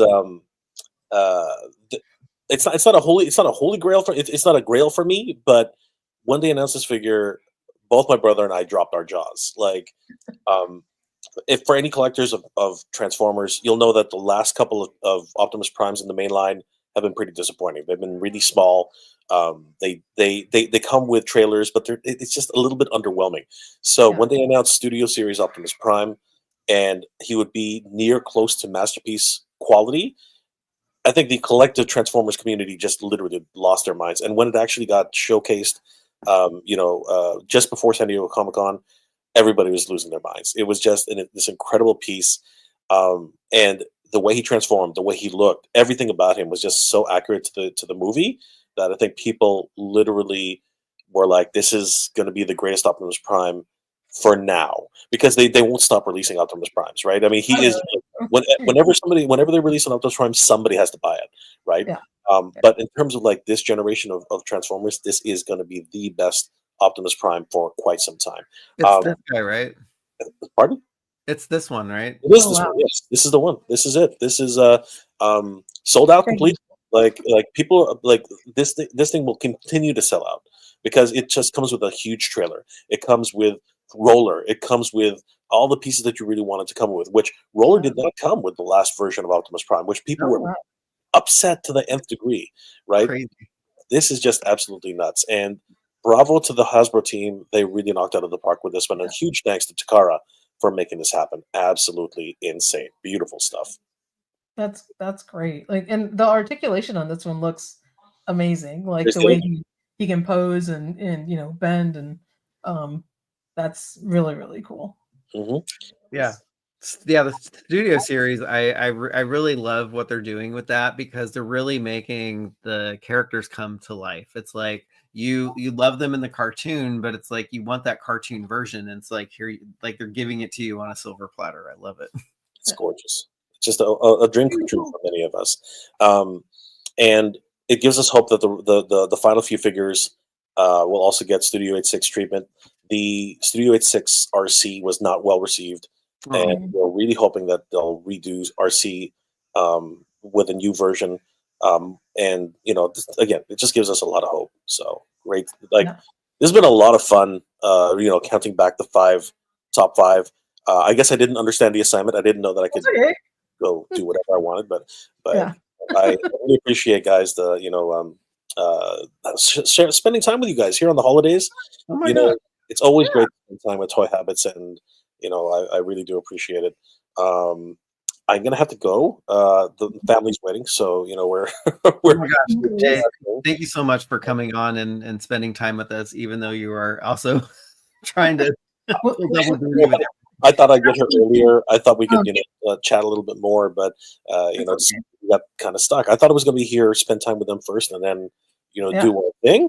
But that's not what happened. To kind of make it all just. Do you want to take 10 seconds and mention your honorable mentions before you go? Sure. Actually, instead of the honorable mentions, would it be too much if I just talk a little bit about? Talk about your new channel.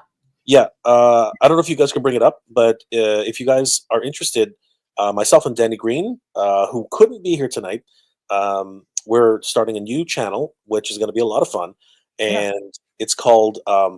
That Figures on YouTube, but it's actually called Figure Me. That's we tried to get Figure Me, it didn't work.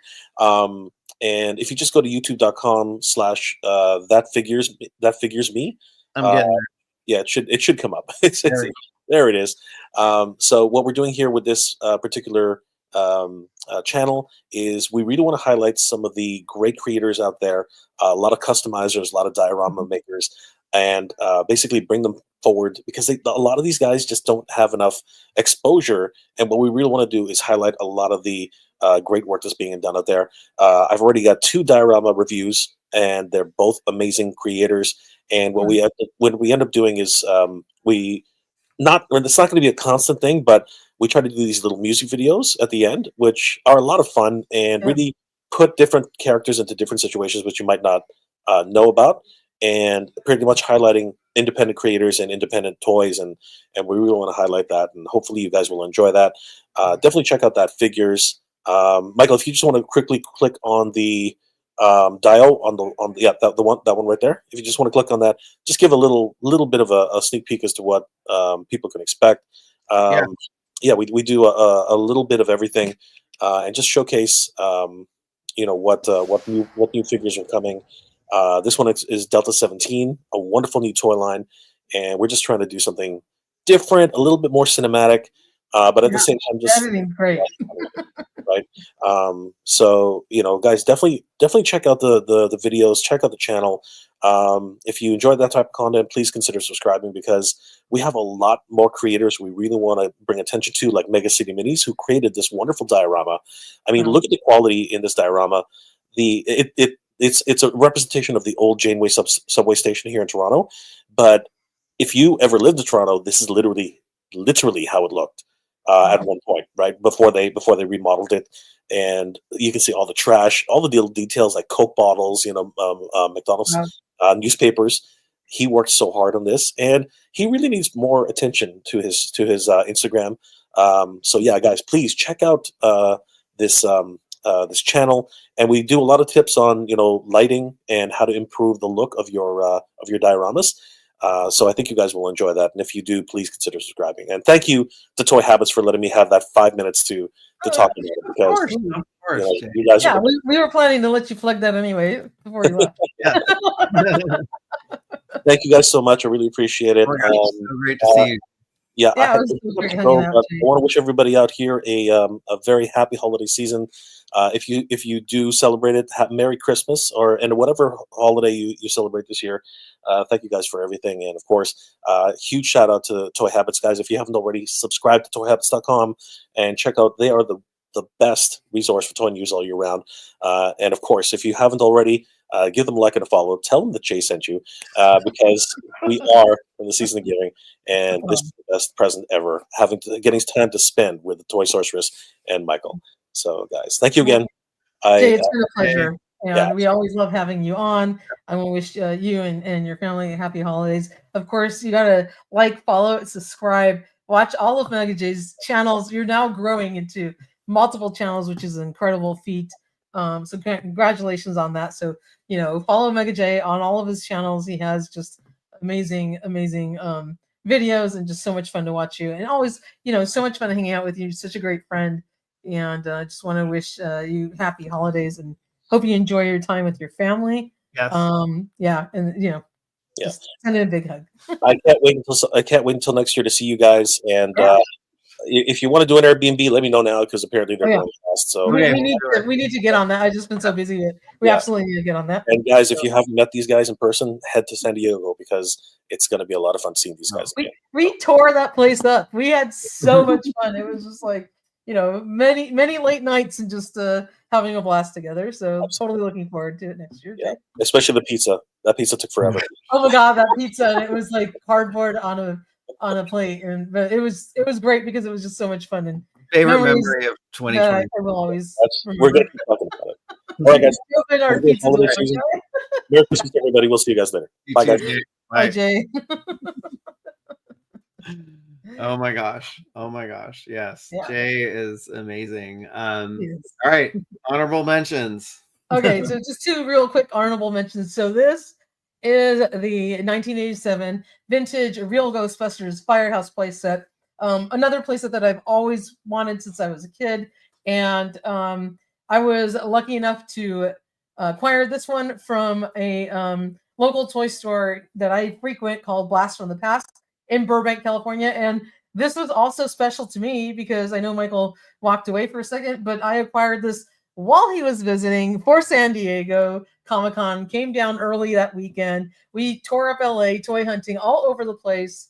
And I saw this in the shop, and I didn't pull the trigger on it, and it bothered me all day long until I think we went back the next morning before having a special lunch with a certain someone. Yep. We totally drove like if you saw a little cartoon map with a car going on it, we had to go down south, and we tore sideways to Burbank and peeled out to get back in time for our lunch, because I'm like, I have to pick this up, because we're going to be gone for a week in San Diego, and it's going to be gone. That was my last chance to get it.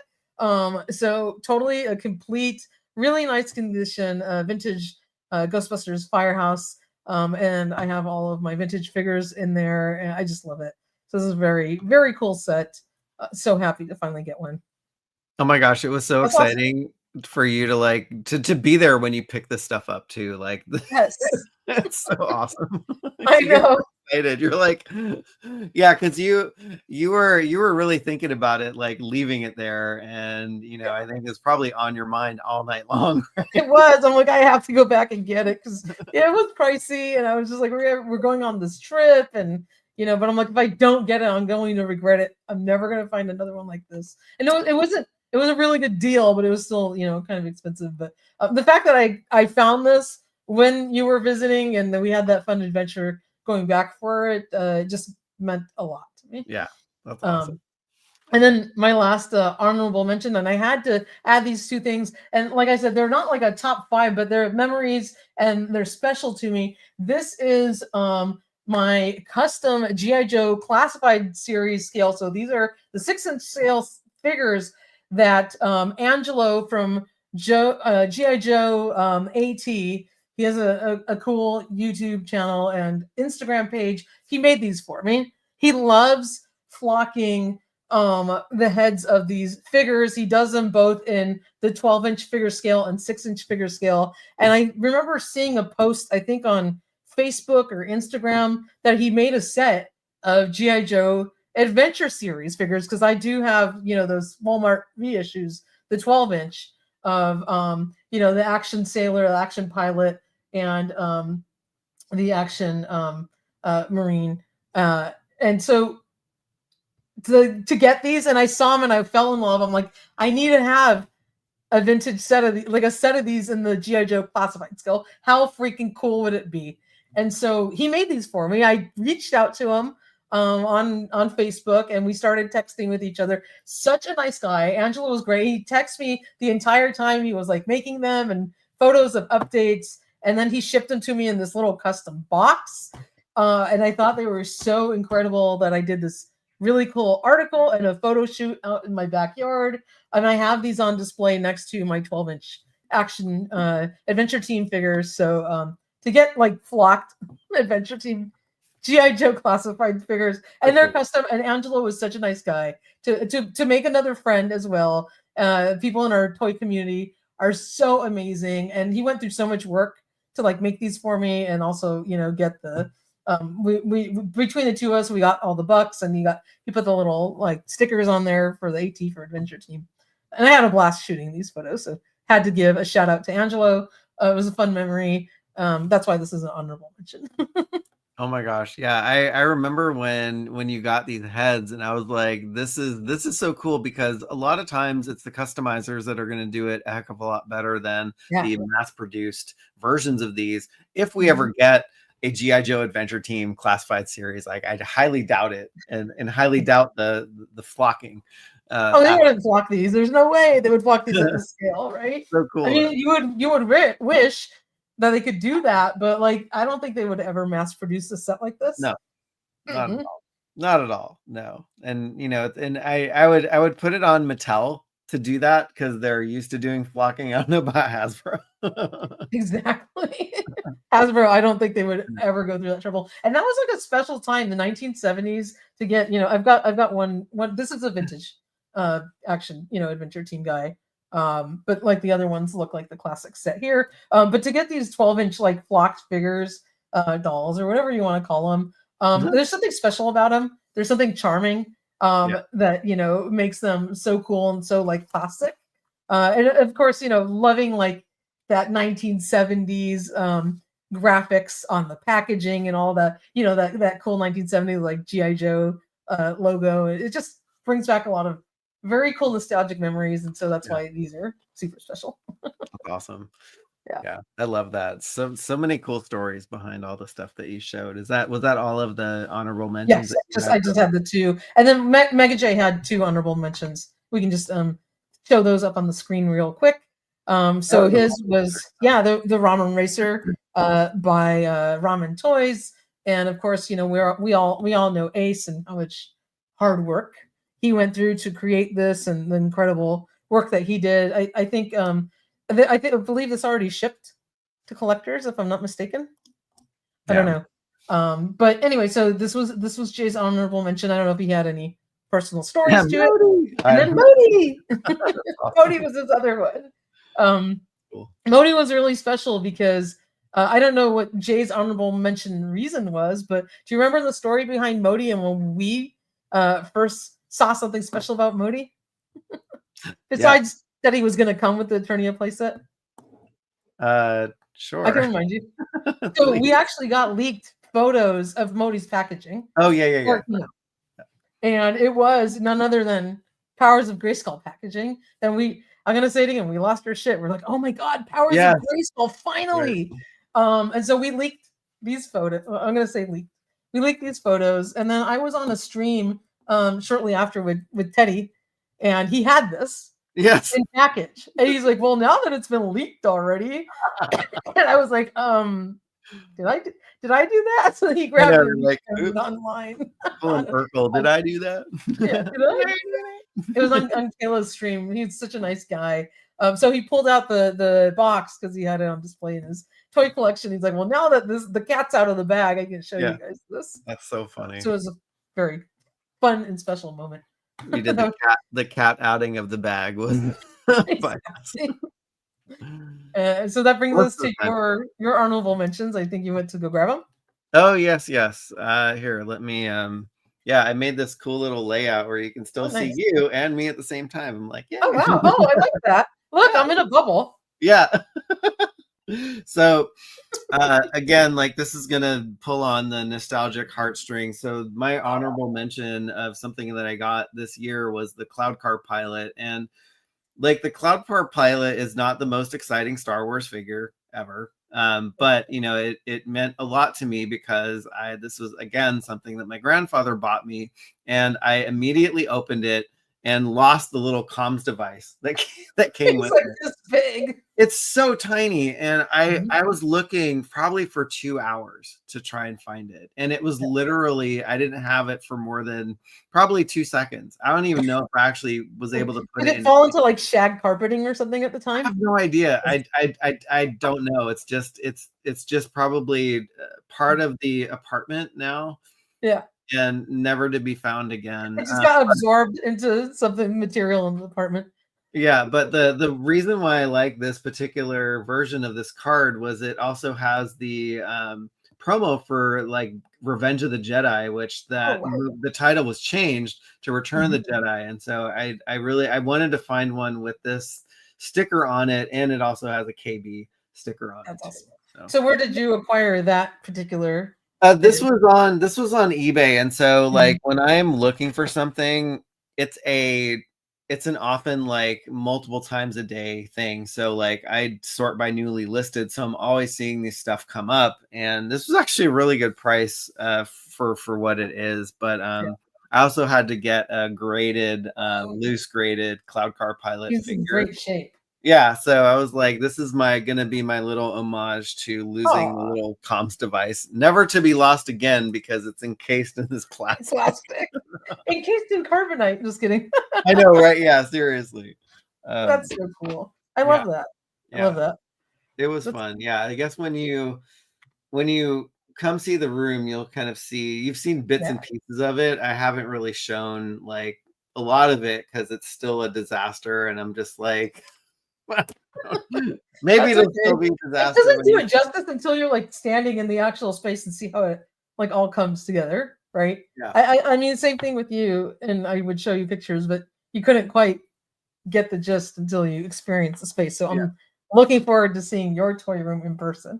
Yeah, I'm looking forward to seeing you. We just saw each other at the SoCal Joe show, which was so much fun too. I actually shipped so I was gonna put all the stuff in a suitcase, and I was so worried about the baggage handlers just like tossing stuff. I just got a couple boxes and shipped everything back. Oh, that's good. That's good.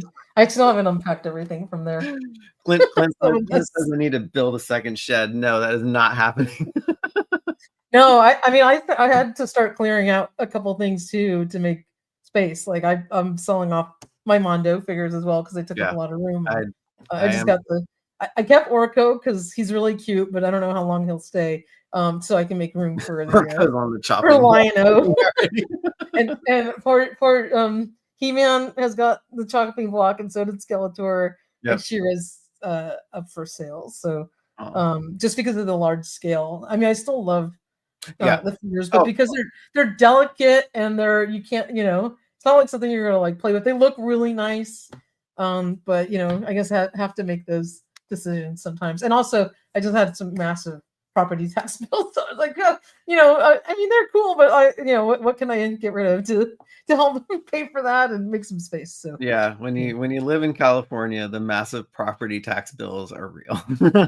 and this was the first full one I got since I moved to the house, so it was like, oh my god. Yeah, joys of home ownership. The joys of home ownership, exactly.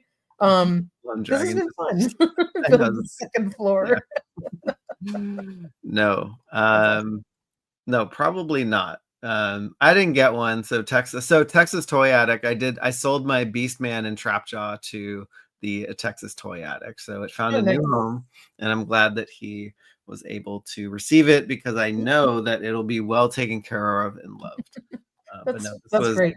This was really fun. Yeah, it's taking a trip down memory lane, but also just taking a trip down like what are some of the cool stuff that has been released this year. I mean, there's a lot of cool stuff that we've probably done like a 10-hour stream on. Oh my god, I know. And what the last thing we want to do before we go is actually circle back to the comments of the chat and all of you guys who have been patiently waiting, because I know a lot of you shared out there your top picks for 2024. So let's take a look real quick at those before we go. So Randall Guzik, which Randall, you are so amazing in sending us superpowers news and stuff like that all the time. I know you're always pinging me on Instagram, and thank you so much. When sometimes I don't get around to finding things, and you give me the heads up, and that's super nice of you. So let's take a look at your top 5. So you have the O-Ring Ghostbusters, which I just got, and I heard that they're great. I got to open those, but those are super fun. Retro Duke, Superpowers Classic Batman. That is an amazing sculpt on that Batman. I mean Superman. Sorry, I'm thinking Batman on the brain because I was looking at your logo. The new classic Superpowers Superman sculpt is incredible because the Wave 1 version of Superman, his legs were like way too straight. He had a little bit of a weird stance, and like they didn't quite get the head sculpt right. So this latest wave of Superpowers with classic Superman, his head sculpt looks so much better, and he's got that, like the legs that are classic Superpowers, where he's got the more heroic stance with the legs spread out. They nailed it on that one. That's a great choice. Awesome. That's great. Yeah. G.I. Joe Dragonfly, awesome, and also your studio series Optimus Prime. That was before Mega J revealed his number 1, so that was cool. They were on the same page. Absolutely. I'll let you take this next one, Chris. All right. Oh yeah, definitely. Okay, so we're going. We'll go backwards for this one. All right, so his 5th was New Eternia Evelyn, fantastic sculpt. New Masterverse New Eternia Fisto, again, fantastic sculpt for number 4. Mafex Eradicator, I have no idea what that is, but I'm sure it's awesome. Yeah. Studio Series Optimus Prime makes the list at number 2. Missing Link Optimus Prime is his number 1. I'm looking at that right now, and it's an awesome. I love their Missing Link series. So it's awesome. Great picks, Chris. Great picks. And let's see what King Panther has. So number 5, he has Mondo Rogue, which is a very cool version, very cartoonesque looking Mondo figure. And then Teela, I'm not sure if that's Cartoon Collection or Masterverse or whatever it is, but all the Teelas that have been released are amazing. Masterverse New Eternia Fisto getting some more love here. New Eternia Merman, those are both great. I love, those the clear googly eyes on that Merman. That's what I took pictures of in the pool. King Panther, those are great picks. And your last one here is Classified Once a Man Cobra Commander. That's a cool figure. Yeah. That is a very cool figure. Yes. When I found out that my friend and old coworker John Gang did the box art for that, I had to get one because I was gonna pass it up, and I was like, I can't. Yeah, that was a cool figure. It's one I didn't get to pick up because just the line was way too long at CCC, and we ran out of time to get it. But that was very cool. Sorry, I clicked on that because we started that comment earlier. Just going back through if we have anybody else's list. Oh, here we go. Go ahead and take this one. Ooh, Clint. Clint. I could have guessed it was going to be all Mondo. So I'm going to go backwards. So Mondo Gambit or Mondo Phantasm for number 5. Mondo Rogue number 4. Mondo Man Bat. That was actually a really cool one. Mondo Lion-O and Mondo Beastman is his number 1. Yeah, I had Beastman for I think 3 or 4 months, and I loved him dearly. He looked amazing. He was a big hunk of I mean, it's a big chunky boy, that guy. Yeah. But Big hunk of plastic. And then Clint has a non-Mondo list. oh, look at that. All right. He's the Mega Motu. Okay, yeah, Mega stuff too. Mega Motu Wondar, Lexington from Gargoyles, 3D Joe's. Oh, the book from 3D Joe's, that huge, like 22 pound. Oh my god, it's so big. You can't like sit like on your lap and just like look at it. It has to be like on a coffee table and like it's so just so massive that mine just sits on the coffee table. It's a weapon. That's a cool book. Eternia plays that for number 2, and this is probably the G.I. Joe Classified series quick kick. So that is a great list, Clint. Very, very amazing list. Just scrolling through to see if there's any. Oh, here we go. Jason Fitz. My standouts of the year are obviously Eternia number 1, Orange Tiger, Glow in the Dark Swarm, Extendar, and many of the Turtles of Grayskull, which have an incredible sculpt to those. So that is awesome. Droid Commander, my number 1 announced this year was Mos Eisley. Oh yeah, he was very excited about that Mos Eisley Cantina playset too, and I think he has some love for the HasLab Rattler too. So, but nice. Yeah, it's funny. He's getting a space built out in his backyard, so when it's done, he's gonna move all of his stuff in there, and I can't wait to see it live. That is so cool. I know, it's like it's amazing that we have to like build out or like carve out these spaces in our homes for our toy collections. Texas Toy Addict, our friend here, has 5 is Mondo Man Bat, 4 is Road Pig, 3 is Gorilla. That is a honking piece of plastic I'm staring at right now. But he's super cool. Mondo Beastman and the Dragonfly. Great picks. A lot of amazing lists. This is it's a great time of year to reflect, and I think this is around the time later in the month where people start taking off and spending time with their families for the holidays and things like that. So yeah, such a great time of year. So much fun counting down our top 5. Because me and you have such love for vintage toys. When we came up with doing this list, I think because it's our list, we allowed ourselves the rules. Yes. And we said, you know what? We want to have fun. We want to make sure that this represents our love of toys. And I know everyone has their amazing top 5 countdown, but I'm glad we let ourselves go without any boxing ourselves into. I like this. Exactly what you had to do. And it's a lot of fun because sometimes people don't get to see these vintage toys. No. Right. And then hear the fun stories, because at the end of the day, it's about the nostalgia, it's about the memories that the toys bring back to us, and it's about the memories and experiences we all experience and create and have together as toy collectors, and making new friends, making friends with all of you in the chat. Sometimes we get to meet some of you guys at toy conventions and out toy hunting, and just every week here in the chat. So it's all about memories and what this thing means for our life. Because all this plastic, at the end of the day, it's about nostalgia and love we have for our childhood and things and experiences we have together. So it was great sharing this with you, Michael. Yeah, no, this was a blast. I love doing this stuff, and I'm glad that you took the guardrails off and were like, anything goes. Anything. The only guardrails we had is that we had to get it in 2024. That was it. Yes. I love that. Yeah. Well, awesome. All right. Well, this was a lot of fun. Looking forward to visiting you next weekend. Yes. And can't wait to see you. I think are we going to be live next weekend or next Friday? We'll take a look at you can take a look at your calendar. Oh yeah, no, I'm here. So yeah, we'll do it. Do it live. We'll do it live.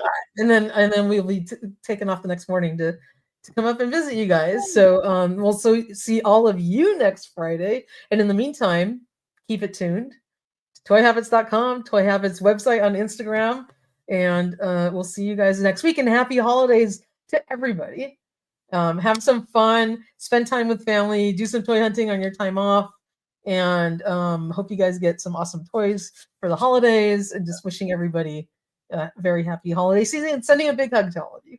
Because without you guys, we wouldn't be here. So we do this for you. Yes. Thank you all, and have a good weekend and have a good night, everyone. Bye. Bye, everybody.